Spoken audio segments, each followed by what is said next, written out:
আনন্দপুর গ্রামে বাস করত এক চাষি। চাষি চাষ করলেও তার মনে ছিল ভীষণ দুঃখ, কারণ তার জমিতে যে ফসলই চাষ করতো না কেন তাতে কোনো স্বাদ ছিল না। বাজারে নিয়ে গেলেও কেউ তা কিনতে চাইতো না।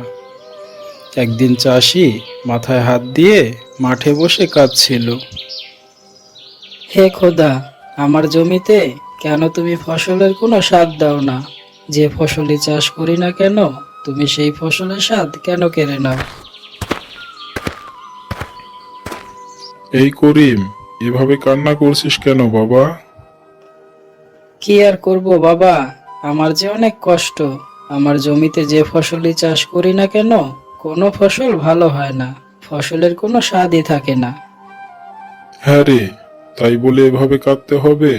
শোন রে বাবা, সমস্যা থাকলে তার কোনো না কোনো সমাধানও নিশ্চয় থাকে। বাবা, চেষ্টা যত্ন তো আর কম করলাম না, কোনো কিছুতেই তো কিছু হচ্ছে না।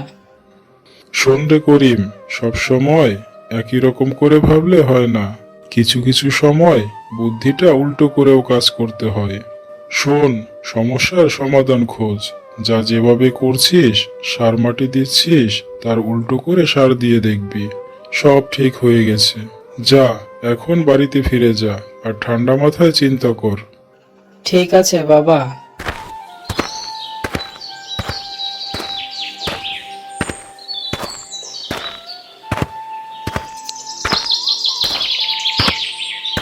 কি গো, কখন আসলে? সেই সকালে বের হয়েছো, বাড়ি আসার নামই যে নেই তোমার। আহা গিন্নি, আমার মনটা ভালো নেই। কেন গো, আবার কি হয়েছে?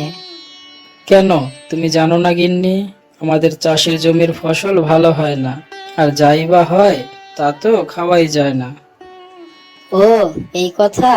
দেখো, উপরওয়ালা যদি জমিতে ভালো ফসল না দেয় তাহলে কি করবে বলো? সব সময় উপরওয়ালার দোষ দিও না, নিজের কর্ম কিছু করতে হয়। আজ এক সাধু বাবা বলল, আমি যা যা করি তা উল্টো করে করতে।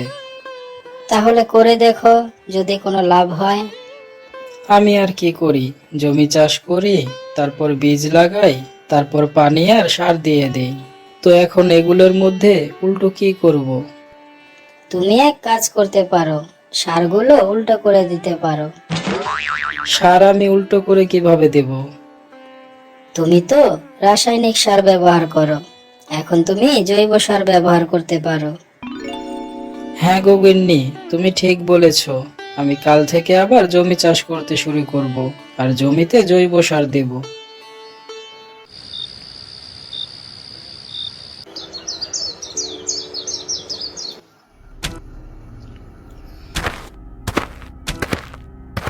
আরে করিম, জমিতে এবার কি চাষ করবে?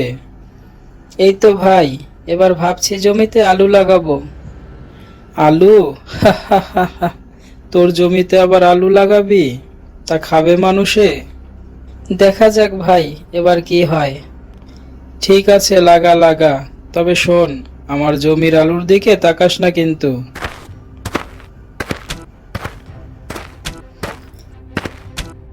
যাক, জমি তো চাষ করা শেষ। যাই, এবার বাড়িতে যাই, বাড়িতে গিয়ে জৈব সার তৈরি করতে হবে।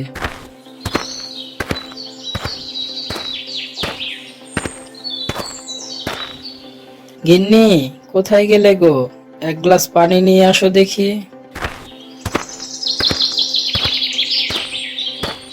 এই নাও পানি।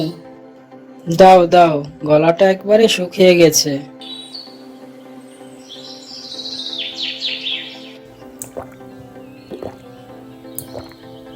গিন্নি, তোমায় কিছু পচা গোবর আর কিছু ছাই গুছিয়ে রাখতে বলেছিলাম, রেখেছো? হ্যাঁ গো হ্যাঁ, ওই দেখো উঠোনে সবকিছু গুছিয়ে রাখা আছে, কিন্তু শুধুমাত্র নিম পাতাটা আমি আনতে পারিনি গো। আচ্ছা ঠিক আছে, আমি নিম পাতা নিয়ে আসছি। তুমি ছাই আর পচা গোবরগুলো একসাথে মেশাও তো, আমি নিম পাতা নিয়ে আসছি।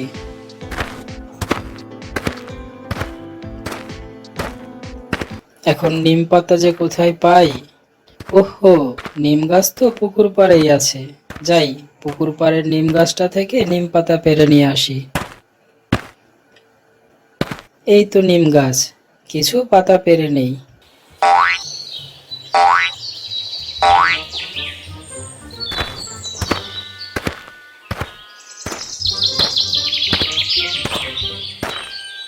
ওগো, তুমি এসেছো? হ্যাঁ গো, এই নাও নিম পাতা। নিম পাতাগুলো বেটে দাও তো, আমি জৈব সার তৈরি করে ফেলি।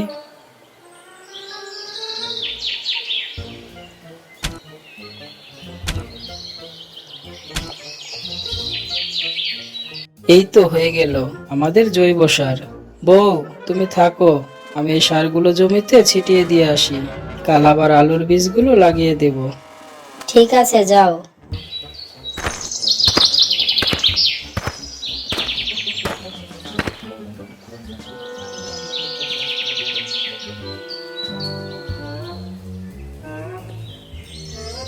সার তো ছিটানো শেষ, যাই এবার বাড়িতে যাই। কাল এসে আলুর বীজগুলো লাগিয়ে দেওয়া যাবে।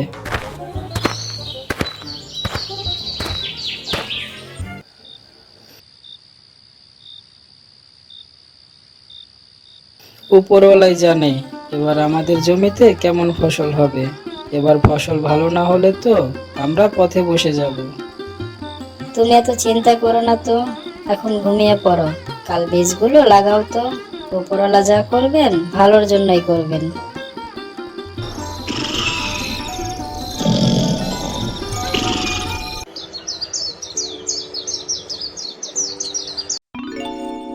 গিন্নি, সকাল তো হয়ে গেল, আলুর বীজগুলো লাগিয়ে আসি।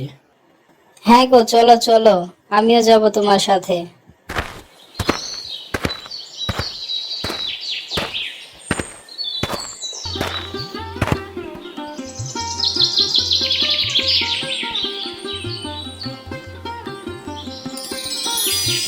যাক, আলুর বীজগুলো তো লাগানো হলো। হ্যাঁ, এখন উপরওয়ালার উপরেই ভরসা। দোয়া করো যাতে আমাদের ফসলগুলো ভালো হয়।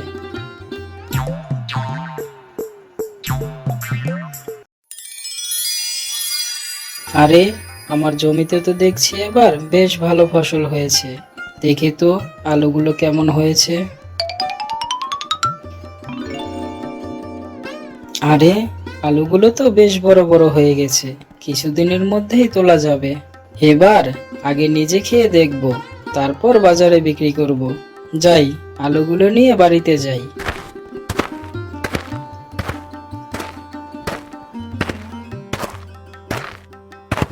গিন্নি, এই নাও, এই আলুগুলো আজ রান্না করো তো। জমি থেকে উঠিয়ে নিয়ে আসলাম। বাহ, সুন্দর আলু হয়েছে তো। দাও দাও, নিয়ে যাই, রান্না করে আনি।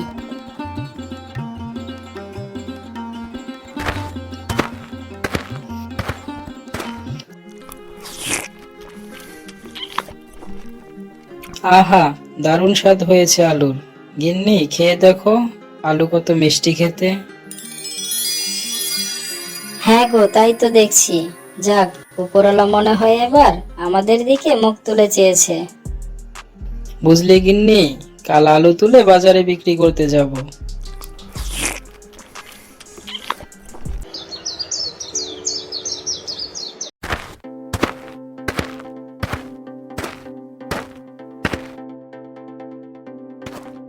এই যে ভাই, নিয়ে যান, খুব সুস্বাদু আলু। একবার খেলে বারে বারে খেতে মন চাইবে। নিয়ে যান ভাই, নিয়ে যান, সুস্বাদু আলু। কই ভাই, দাও তো দেখি 2 কেজি।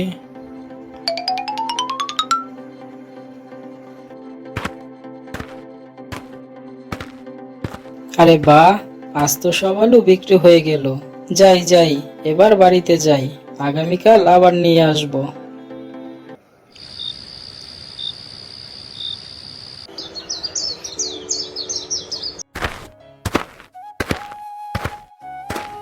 আরে ও করিম ভাই, বাড়িতে আছো নাকি? কি ভাই, এত সকাল সকাল তোমরা আমার বাড়িতে? কি মনে করে? আমার আলুর স্বাদ কি ভালো হয়নি? আরে ভালো হয়নি মানে, তোমার আলু তো অনেক ভালো লেগেছে, তাই তো আমরা সকাল সকাল তোমার বাড়িতে লাইন দিয়েছি। তুমি আজও আমাকে 5 কেজি, না না, 10 কেজি আলু দিয়ে আসবে। আমাকেও 5 কেজি দিবে ভাই। আমরা এখন আসি গো, মনে করে দিও কিন্তু। দেখেছো গো, উপরওয়ালা যদি দেয় তাহলে এভাবেই দেয়। তুমি ঠিক বলেছো গিন্নি।